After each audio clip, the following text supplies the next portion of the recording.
got the white out, I figured like we gotta show up the spirit. And the atmosphere is just electric. I've never experienced anything like a whiteout like we did 2 years ago.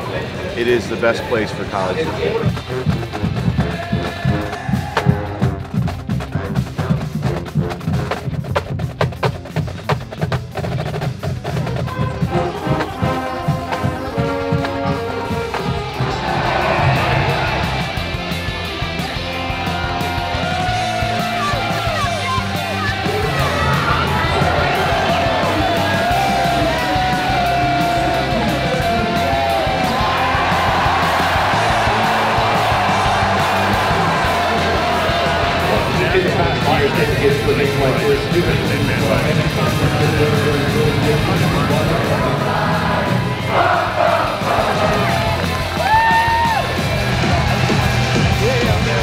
Make their argument. Are you the best in the country?